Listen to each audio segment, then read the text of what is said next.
j'aimerais te dire, toi qui passes par les déserts, ne crains pas, ne pleure pas, ne te lamente pas. Dieu est avec toi et je t'annonce que la rosée tombera, que la manne tombera et l'eau jaillira du rocher. Même si tu es dans les déserts, même si tu es dans des situations compliquées, la main de Dieu va reposer sur toi, la main de Dieu va se manifester et des portes vont s'ouvrir. Mais ne te compromets pas, ne commets pas de péché, ne pars pas à Moab car Moab est maudit.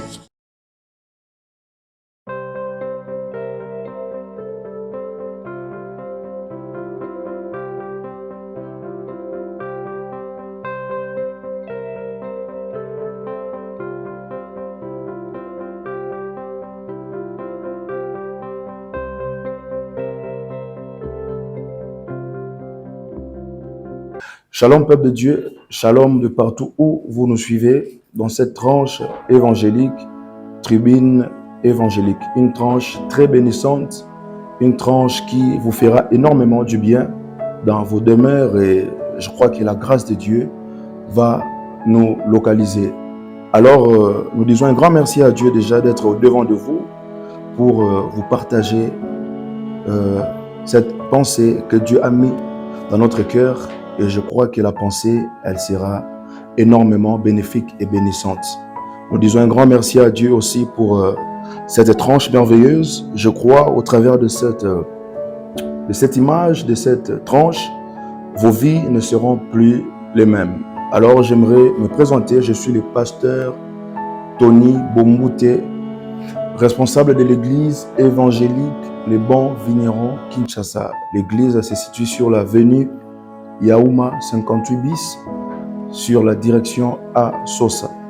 Nous sommes là, nous sommes en train de servir Dieu. Nous prions chaque mardi de 17h30 à 19h45 pour le compte du culte de combat, du culte de délivrance et d'intercession dénommé Mardi Lobiko. Et tous les jeudis de 17h30 à 19h30 pour le compte du culte des familles et tous les dimanches de 9h30 à 11h30 pour le culte d'adoration et de célébration. Alors aujourd'hui, Dieu nous a mis à cœur de partager une pensée et par la grâce de Dieu, le thème autour duquel nous allons tourner, c'est un tel donne ton soulier à Boaz. Un tel donne ton soulier à Boaz. Nous allons lire 3 textes de base. Je suis dans Ruth, chapitre 1er, versets 1 à 7. Ruth, chapitre 1er, versets 1 à 7. J'ai lu au nom de Jésus. Ruth 1er, versets 1 à 7. Du temps de Juge, il y eut une famine dans le pays. Un homme de Bethléem de Juda partit avec sa femme et ses 2 fils pour faire un séjour dans le pays de Moab. Le nom de cet homme était Elimelech, celui de sa femme Naomi, et ses 2 fils s'appelaient Maclon et Kiljon. Ils étaient Ephrasiens de Bethléem de Juda. Arrivés au pays de Moab, ils y fixèrent leur demeure.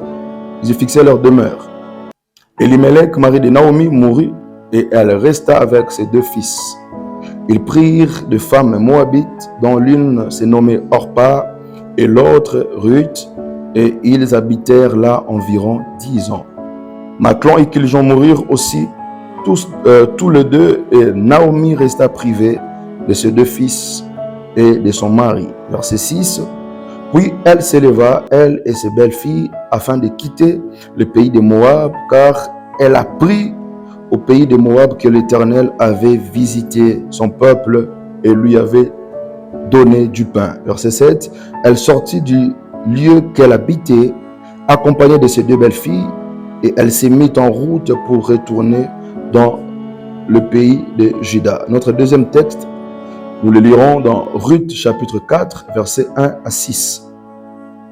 Ruth chapitre 4, versets 1 à 6. Nous lisons au nom de Jésus. Boaz monta à la porte et s'y arrêta. Or voici celui qui avait droit des rachats et dont Boaz avait parlé vint à passer. Boaz lui dit, approche, reste ici toi un tel. Ici, nous remarquons, nous voyons le un tel que nous avons mentionné dans notre thème. Pour rappeler, notre thème, c'est un tel donne ton soulier à Boaz. Reste ici, toi, un tel. Point. Et il s'approcha et s'arrêta. Boaz prit alors 10 hommes parmi les anciens de la ville et il dit, asseyez-vous ici. Et ils s'assirent. Puis il dit à celui qui avait les droits de rachat, Naomi, revenue du pays de Moab, a vendu la pièce des terres qui appartenait à notre frère Elimelech.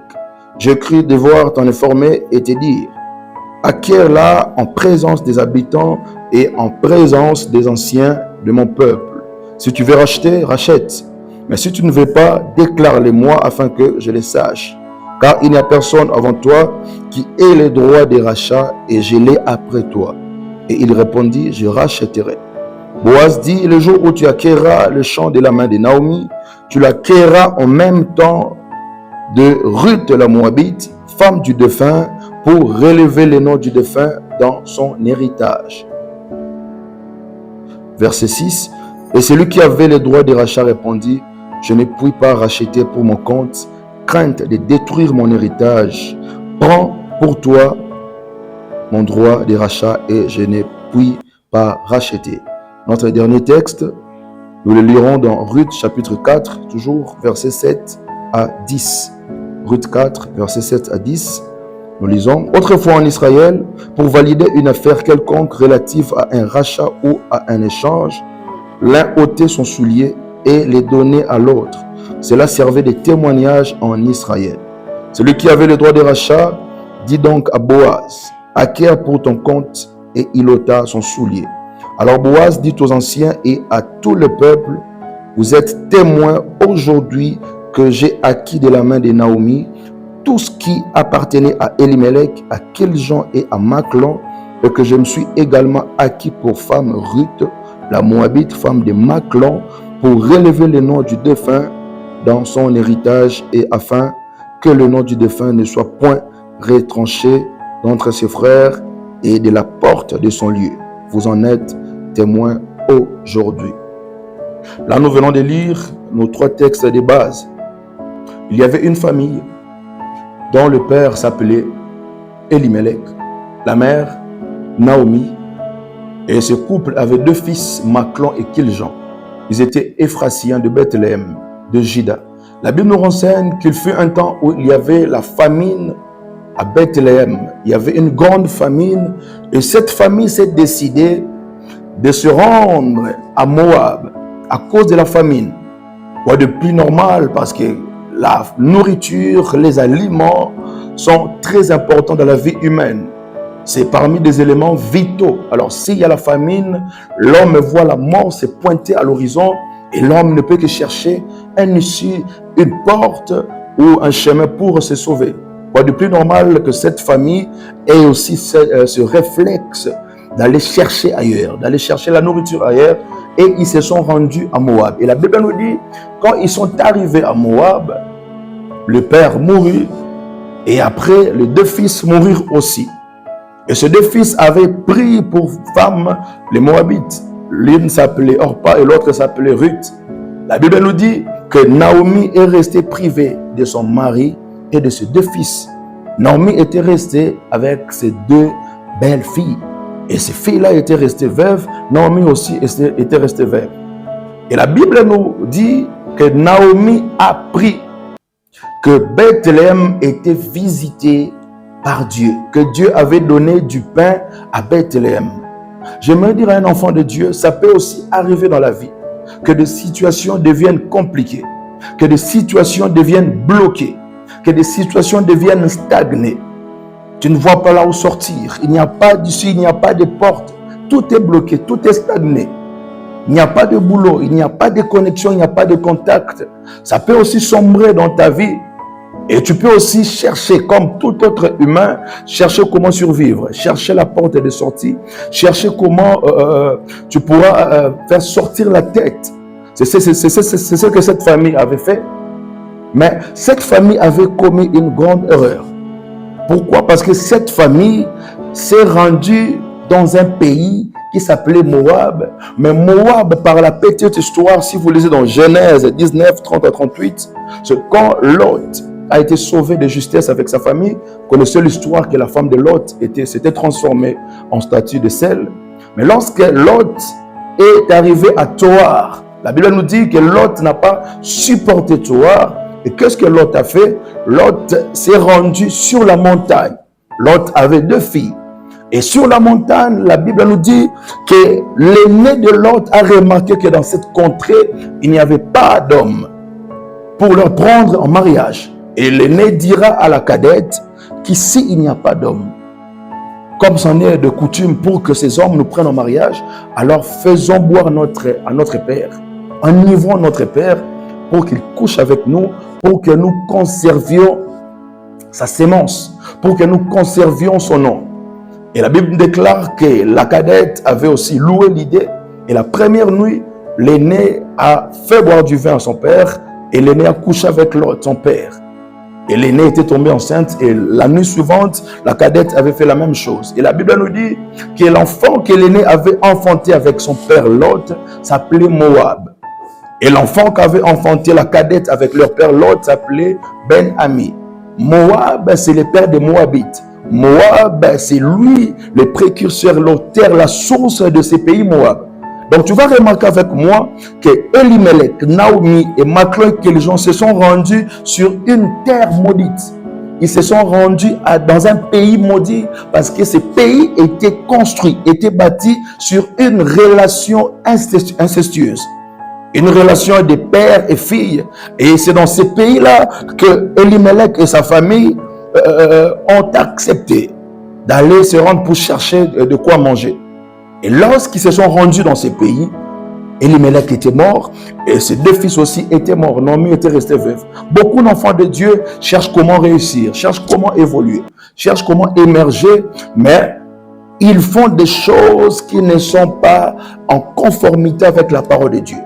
Moab est l'image du péché. Moab est l'image des choses qui ne rendent pas gloire à Dieu.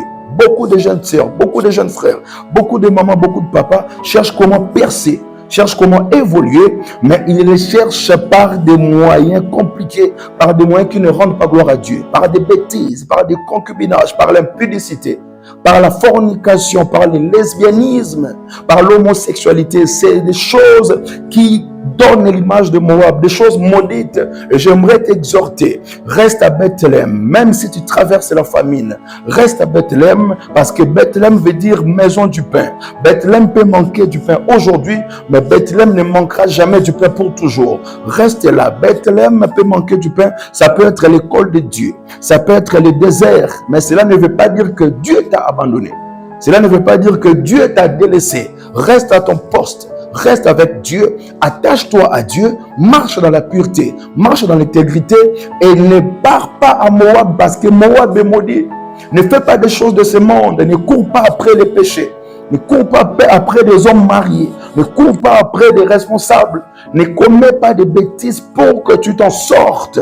J'aimerais t'annoncer, tu t'attires la mort, tu t'attireras la malédiction, tu t'attireras de mauvaises choses. Reste à ton poste, reste devant Dieu. J'aimerais te dire que Dieu agira, Dieu fera de grandes choses, Dieu t'élèvera, Dieu te bénira. Marche devant Dieu, même si aujourd'hui ça ne marche pas, même si demain ça ne va pas, j'aimerais t'annoncer qu'après demain ça va aller parce que Dieu est avec toi, Jésus est avec toi.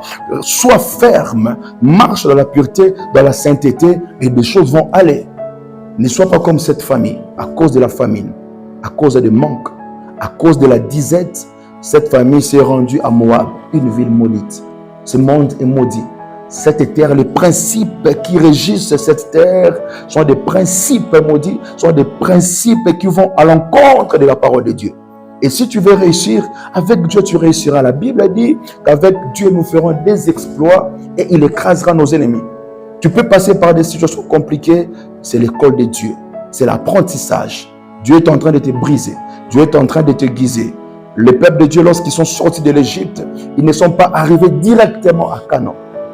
Ils sont passés d'abord par le désert, un lieu de formation, un lieu dans lequel Dieu leur avait appris de ne compter que sur lui et sur lui seul. J'aimerais te dire, toi qui passes par le désert, ne crains pas, ne pleure pas, ne te lamente pas. Dieu est avec toi et je t'annonce que la rosée tombera, que la manne tombera et l'eau jaillira du rocher. Même si tu es dans le désert, même si tu es dans des situations compliquées, la main de Dieu va reposer sur toi, la main de Dieu va se manifester et des portes vont s'ouvrir. Mais ne te compromets pas. ne commets pas de péché, ne pars pas à Moab, car Moab est maudit.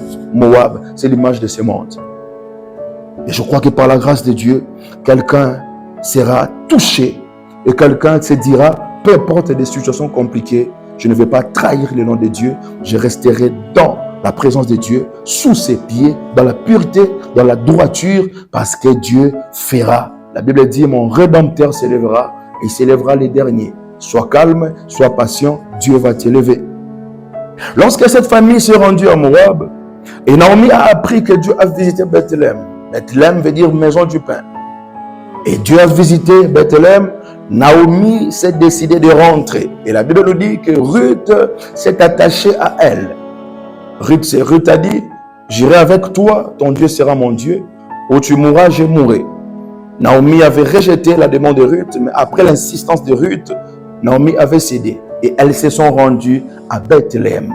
Lorsqu'elles sont arrivées, les gens m'ont appelé Naomi, est-ce là Naomi? Naomi leur a dit, ne m'appelez plus Naomi, m'appelez Mara, appelez-moi Mara, parce que Dieu m'a rendu amère. Et lorsque Ruth est venue avec Naomi, nous allons très vite parce que nous devons entrer dans le nœud de notre problème, dans le nœud de notre sujet, pour que tu sois béni. Et lorsque Ruth est venue, vous connaissez l'histoire, Ruth est allée glaner dans le champ, et le champ appartenait à Boaz. Et Ruth avait plu à Boaz. Ruth qui était veuve, Ruth qui était moabite, son mari était mort qui s'appelait Machlon. Mais lorsqu'elle s'est rendue à Bethléem, Boaz a vu Ruth et Ruth l'a plu.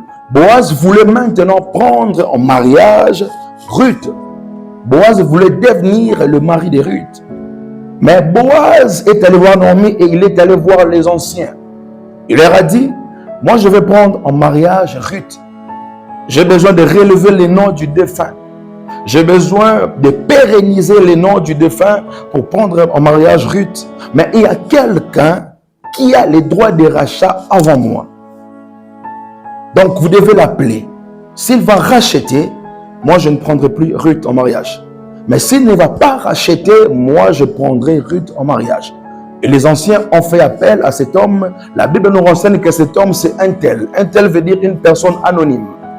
Une personne qui n'a pas de nom. Une personne non identifiée, un tel. On l'appela et il vint. La Bible dit que lorsqu'on lui proposa ce qu'il devait faire parce que c'est lui qui avait les droits de rachat avant Boaz. Et cet homme avait accepté parce qu'on lui a dit que tu vas racheter les champs entre les mains de Naomi. Tu vas racheter les terres entre les mains de Naomi. Et cet homme a dit oui, je vais racheter.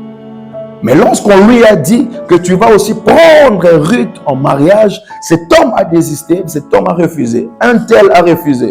Un tel a dit non.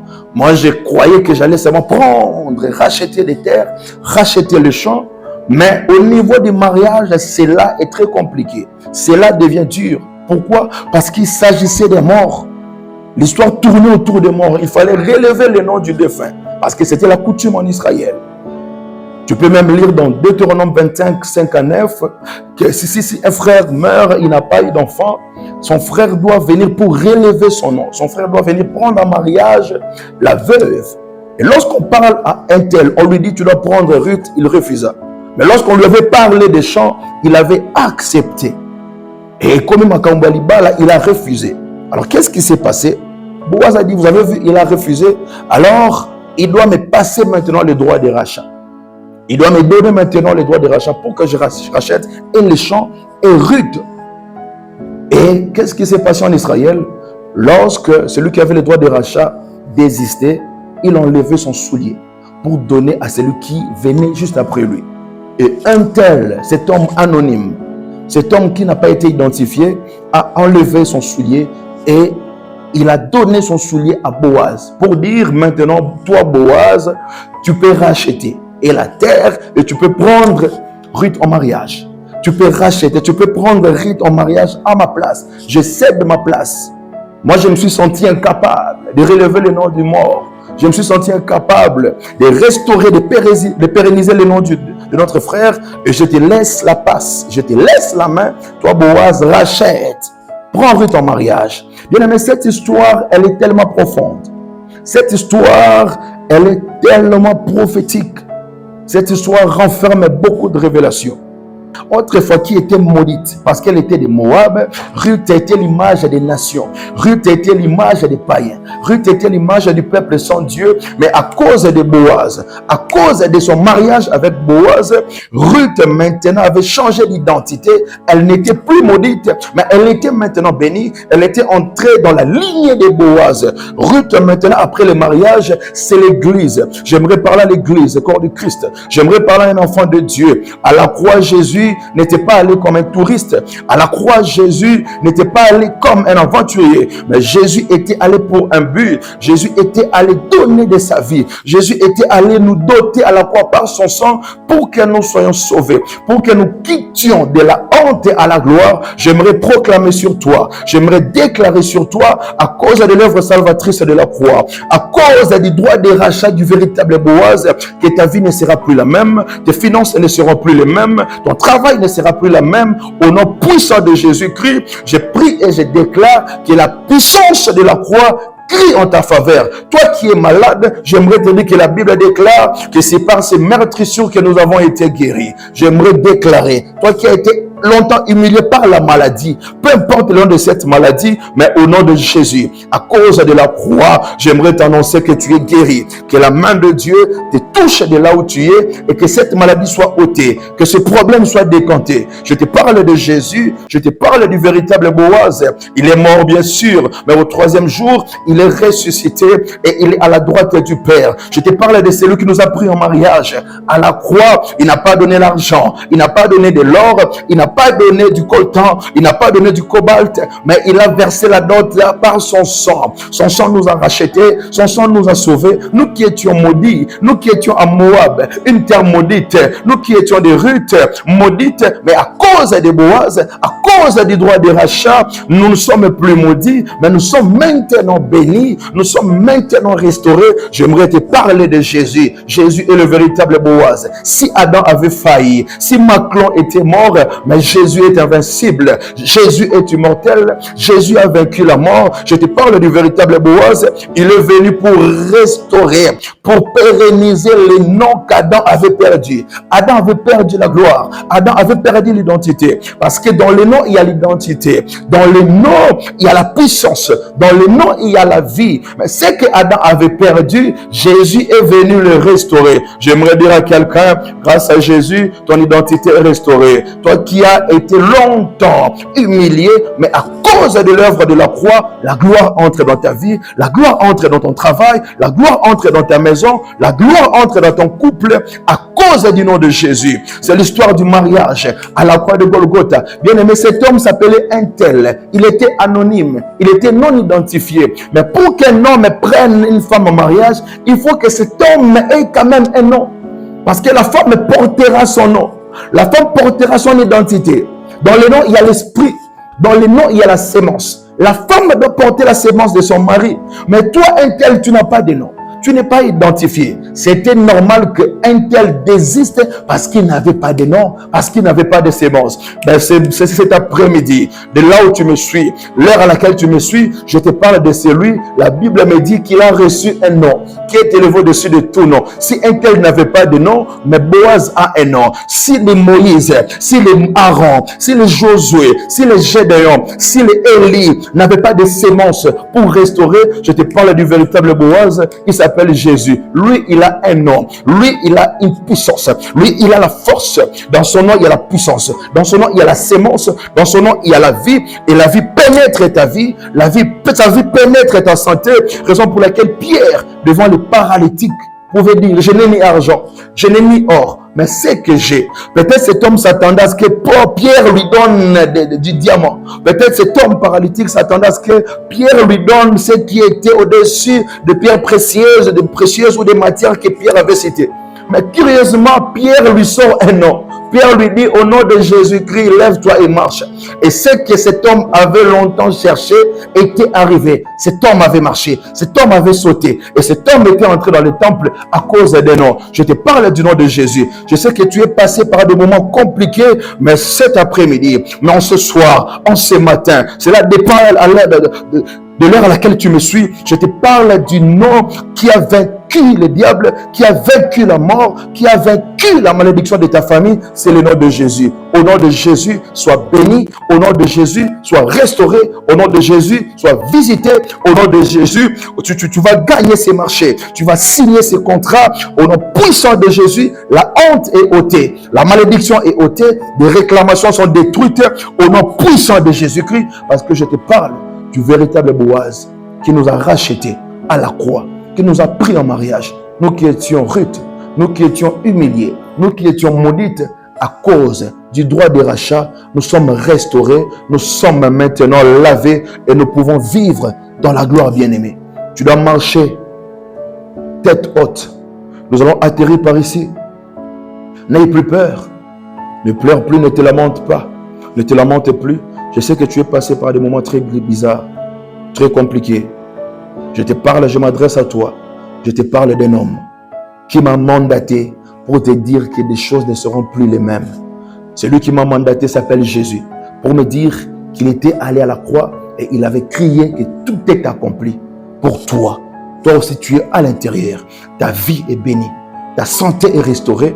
Peu importe le nom de ta maladie, cette maladie te quitte au nom de Jésus, au son de ma voix, par la puissance du Saint-Esprit, reçois la solution, que ton problème soit décanté, que des soucis soient ôtés, que des tourments soient détruits, au nom puissant de Jésus-Christ, qui est le véritable Boaz, qui nous a pris en mariage, nous qui sommes Église, nous qui sommes Ruth, nous sommes glorieux, vivons dans la gloire, vivons dans la joie. La Bible dit, soyons toujours joyeux.